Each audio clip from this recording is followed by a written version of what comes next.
કંકોડાની season ચાલી રહી છે તો દરેકના ઘરે શાક બનતું હશે, પણ આજે મેં ભર્યા વગર એકદમ નવી રીતે પ્રેશર કુકરમાં બનાવ્યું છે, જે ખાવામાં સુપર ટેસ્ટી બને છે અને બનાવવામાં ખૂબ જ ઓછો સમય લાગે છે। તો ચાલો રેસીપી તમારી સાથે શેર કરું। કંકોડાનું શાક બનાવવા માટે મેં 250 ગ્રામ જેટલા કંકોડાને ધોઈ અને લઈ લીધા છે। તો હવે આપણે તેને કટ કરી લઈએ। કંકોડાનો ડીંટાવાળો ભાગ અલગ કરી અને આ રીતે આપણે 4 ટુકડામાં તેને કટ કરીશું।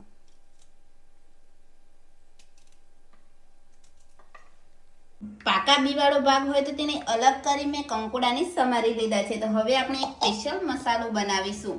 તો મિક્સર જારના ડબ્બામાં 2 મોટી ચમચી જેટલા સિંગદાણા, 1 ચમચી સફેદ તલ અને 8 થી 10 કળી લસણ લઈ આ બધાને અડકચરું ક્રશ કરી લઈએ।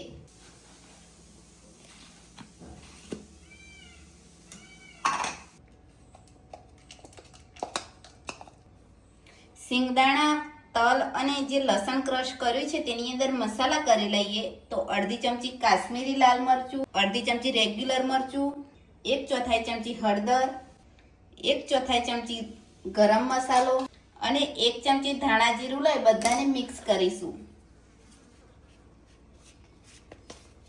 મસાલો તૈયાર કરી લીધા પછી શાકનો વઘાર કરી લઈએ। શાક બનાવવા માટે પ્રેશર કુકરની અંદર 2 મોટી ચમચી જેટલું તેલ ગરમ કરીશું। તેલ ગરમ થાય એટલામાં વિડીયો માટે એક લાઈક જરૂરથી કરી દો। હવે આપણે તેની અંદર 1 ચમચી રાઈ ઉમેરીશું। રાઈ સંતળાવા લાગે એટલે ચપટી જેટલી હિંગ અને સાથે જ એક સમારેલું ટામેટું ઉમેરી થવા દઈએ।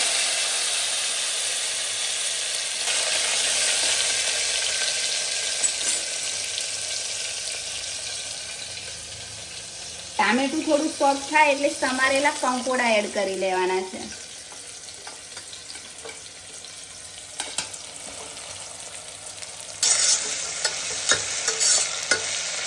કંકોડાને મિક્સ કરી લીધા પછી હવે આપણે જે મસાલો તૈયાર કર્યો છે તેને લઈ અને બધા સાથે સરસ મિક્સ કરીશું।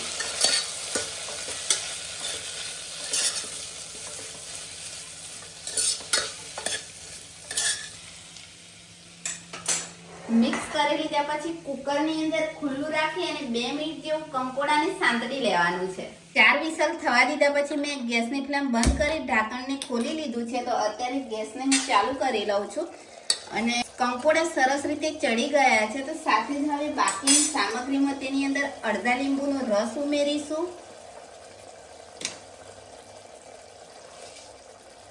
અને 1 ચમચી ખાંડ ઉમેરીશું। ઘણીવાર જે કંકોડા છે તે કડવા હોય છે, તો આ રીતે લીંબુનો રસ અને ખાંડ એડ કરવાથી બેલેન્સ થઈ જતું હોય છે અને ટેસ્ટ પણ ચટપટો આવતો હોય છે।